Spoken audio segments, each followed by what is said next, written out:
Is Beyond Good and Evil 2 coming to the Nintendo Switch, or isn't it? Is the game an exclusive? A timed exclusive? Hell, is the game really even in development? I decided to put together a timeline of this rumor and how it evolved. We will also want to look at each claim individually and explore whether the rumors come true or not. Before we continue any further, it's important to remember that statements from companies and individual developers cannot always be taken to be accurate. Michel Ancel, for example, literally 3 weeks before E3, said that Beyond Good and Evil 2 wouldn't be at the show. As we all now know, that was incredibly inaccurate. In some of these situations with highly secretive games, statements from developers could be just as inaccurate as rumors themselves. We begin on March 3rd, 2016, 15 months ago. It appears that the first Nintendo-related Beyond Good and Evil 2 rumor surfaced on Destructoid. The report, written by Laura Kate Dale, alleged several key details. First off, the article stated that Nintendo was funding Beyond Good and Evil 2 much in the same way as Bayonetta 2. As a result, the game was supposed to be an NX exclusive. Remember, at this point, we didn't have a formal Switch announcement. Allegedly, the title was supposed to be out in 2017. That seems rather interesting. Considering Beyond Good and Evil 2 was recently confirmed by Michel Ancel to be Day Zero in development, it seems that the game is actually quite a ways off. In her report, Dale credited her information to two sources. The first was Alexander Mayer, a journalist who had published the rumors of Gino in the past. Gino is a leaker who has a rather spotty rumor record. Though he had been right in the past on things like new Pokemon forms, his rumors on the NX were virtually all incorrect. There were also other sources who gave similar details as Gino. However, Dale confirmed to me that neither of these leakers actually worked within Ubisoft. They knew from the outside.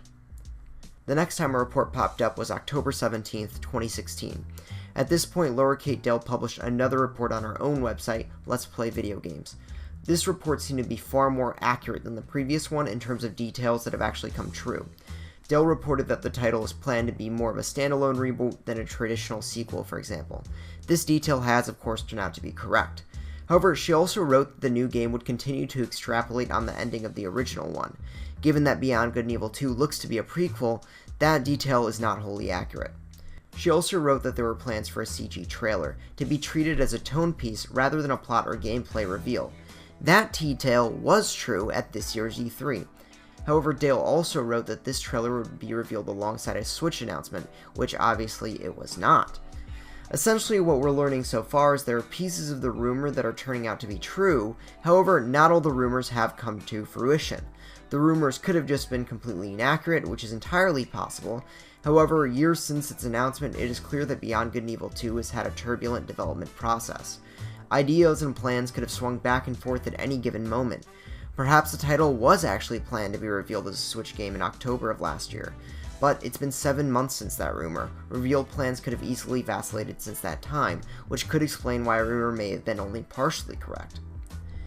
Finally, in January, Laura Kate Dale tweeted that Beyond Good and Evil 2 would still be coming to Switch, but as a 12-month timed exclusive. At this point, there's a detail that's important to note. I spoke with Laura Kate Dale.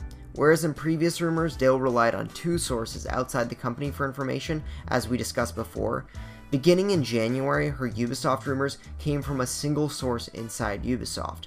This source, as working within Ubisoft, had reportedly a far better track record.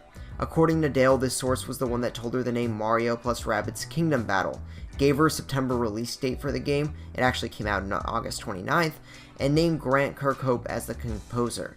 All three of these details were pretty much spot on. The source also told her that Rayman would be showed off as a Switch game during the January event. That turned out to be true as well. Given this information, it seems that this new internal Ubisoft source has been far more reliable. Fast forward to E3 2017, and Beyond Good and Evil 2 was finally re-revealed with the rumored CG trailer during the Ubisoft press conference, and a Switch version of the title still remains a possibility, albeit an unknown one. Here's what we know for sure about its prospects. First off, no platforms have been confirmed for the title. However, as credible as we can believe Michel Ancel to be, we know that the title is not a Switch exclusive, at least he says, as far as I know. We also know that the game is being developed in the Snowdrop game engine. This engine is a proprietary Ubisoft one, but it runs on the Switch. In fact, the new Mario plus Rabbids game runs on the Snowdrop engine.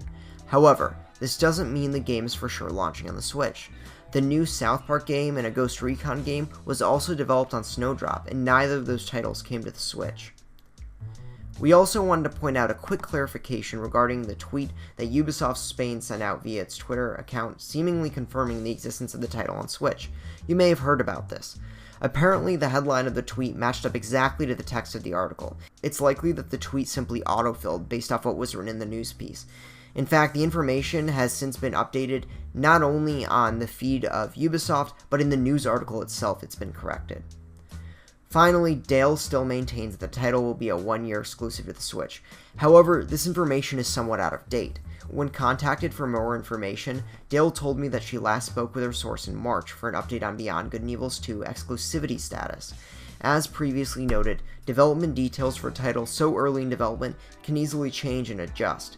Even in the last few months, exclusivity agreements could have been altered and adjusted.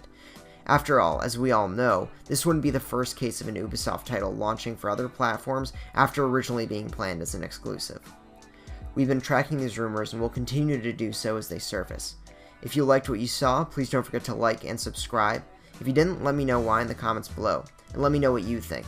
Will the Switch be getting Beyond Good and Evil 2? Thanks for watching, and we'll see you guys next time.